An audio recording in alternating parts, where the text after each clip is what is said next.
कल्पना कीजिए, एक ऐसा सर्प जिसकी सांस में जहर है, जिसकी शक्ति से देवता भी कांपते हैं। लेकिन रुकिए, यह कोई साधारण सर्प नहीं था।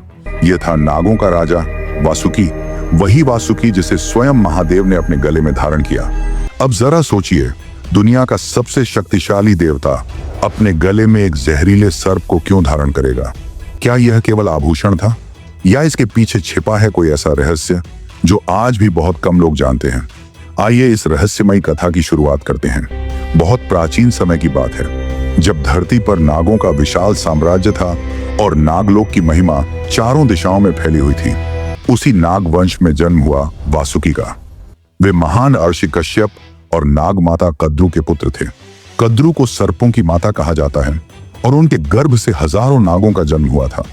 उन्हीं में शेषनाग, तक्षक, कर्कोटक और कई अन्य प्रसिद्ध नाग भी थे। शेषनाग सबसे बड़े माने जाते हैं और वही भगवान विष्णु की शैया बने हुए हैं, जिनके फनों पर पूरी पृथ्वी टिकी हुई बताई जाती है। लेकिन वासुकी की भूमिका अलग थी। शेषनाग विष्णु की सेवा में हैं और वासुकी शिव के गले में विराजमान हैं। दोनों महान हैं, लेकिन दोनों की कथाएं अलग अलग संदेश देती हैं। नागलोक पाताल का वह दिव्य स्थान माना जाता है जहां सर्पों का विशाल साम्राज्य था। उस पूरे लोक के राजा वासुकी थे, लेकिन उनकी सबसे बड़ी पहचान उनका राज्यपाट नहीं बल्कि उनकी भक्ति थी। कहते हैं कि जब वासुकी युवा थे तभी उन्होंने भगवान शिव के बारे में सुना। उन्होंने सुना कि शिव वह देव हैं जो श्मशान में रहते हैं, भस्म धारण करते हैं और जिनसे मृत्यु भी भय खाती है। यह सुनकर वासुकी के मन में एक ही इच्छा उत्पन्न हुई कि वह अपना पूरा जीवन शिव की सेवा में समर्पित कर दें। इसी संकल्प के साथ उन्होंने कठोर तपस्या आरंभ कर दी। वे हिमालय की एक गुफा में जाकर ध्यान में बैठ गए और निरंतर ओम नमः शिवाय का जप करते रहे। समय बीतता गया, ऋतुएं बदलती रहीं, तूफान आए, बर्फ गिरी, जंगलों में आग लगी, लेकिन वासुकी अपने ध्यान से नहीं हिले।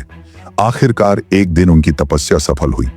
धरती कांपी, आकाश में गर्जना हुई और उनके सामने स्वयं भगवान शिव प्रकट हुए।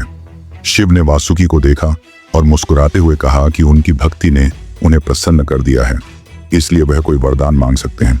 वासुकी ने विनम्र होकर उत्तर दिया कि उन्हें धन, शक्ति या अमृता में से कुछ भी नहीं चाहिए। वह केवल इतना चाहते हैं कि उन्हें हमेशा शिव के पास रहने और उनकी सेवा करने का अवसर मिले। वासुकी की इस निस्वार्थ भावना को देखकर शिव अत्यंत प्रसन्न हुए और उन्होंने कहा कि आज से वासुकी उनके गले का आभूषण बनेंगे। तभी से वासुकी महादेव के कंठ में विराजमान माने जाते हैं। समय बीतने के बाद एक ऐसी घटना घटी जिसने वासुकी के त्याग को पूरे ब्रह्मांड में प्रसिद्ध कर दिया। देवताओं को एक बार आराशी दुर्वासा का श्राप मिला, जिससे उनकी शक्ति कम हो गई और असुरों ने स्वर्ग पर अधिकार कर लिया। तब देवता भगवान विष्णु के पास सहायता के लिए पहुंचे। विष्णु ने उन्हें सलाह दी कि यदि वे क्षीर सागर का मंथन करें तो उससे अमृत निकलेगा और अमृत पीकर वे फिर से शक्तिशाली हो जाएंगे। इसके लिए देवताओं और असुरों को मिलकर काम करना पड़ा। मंथन के लिए मंदराचल पर्वत को मथानी बनाया गया, लेकिन उसे घुमाने के लिए एक विशाल रस्सी की आवश्यकता थी। तब ब्रह्मा ने कहा कि इस कार्य के लिए केवल नागराज वासुकी ही उपयुक्त हैं। देवता और असुर दोनों नागलोक पहुंचे और वासुकी से सहायता मांगी। वासुकी जानते थे कि यह कार्य उनके लिए अत्यंत कष्टदायक होगा। उनका शरीर पर्वत के चारों ओर लपेटा जाएगा और देवता तथा असुर दोनों ओर से उसे जोर जोर से खींचेंगे। फिर भी उन्होंने बिना हिचकिचाए इस कार्य के लिए सहमति दे दी, क्योंकि उन्हें लगा कि यदि इससे सृष्टि का कल्याण होता है तो यह पीड़ा भी स्वीकार है। इसके बाद समुद्र मंथन आरंभ हुआ। वासुकी ने अपने विशाल शरीर को मंदराचल पर्वत के चारों ओर लपेट लिया और देवता तथा असुर दोनों ओर से उसे खींचने लगे। जैसे जैसे मंथन तेज होता गया, वासुकी का शरीर घायल होता गया, लेकिन उन्होंने धैर्य नहीं छोड़ा। मंथन के दौरान समुद्र से कई दिव्य वस्तुएं निकली, जैसे कामधेनु, उच्चैश्रवा घोड़ा, ऐरावत हाथी, कल्प वृक्ष, अप्सराएं और अंत में देवी लक्ष्मी भी प्रकट हुई। लेकिन उसी मंथन से एक भयानक विष भी निकला, जिसे हलाहल कहा गया। यह इतना घातक था कि उसकी एक बूंद भी पूरे ब्रह्मांड को नष्ट कर सकती थी। देवता और असुर दोनों भयभीत हो गए।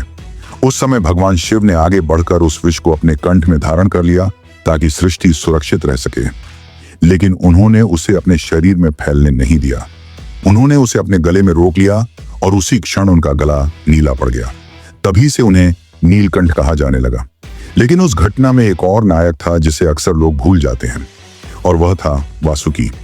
अगर वासुकी अपने शरीर को रस्सी बनने के लिए तैयार न होते तो समुद्र मंथन कभी संभव ही नहीं होता। लेकिन वासुकी की कहानी यहीं समाप्त नहीं होती।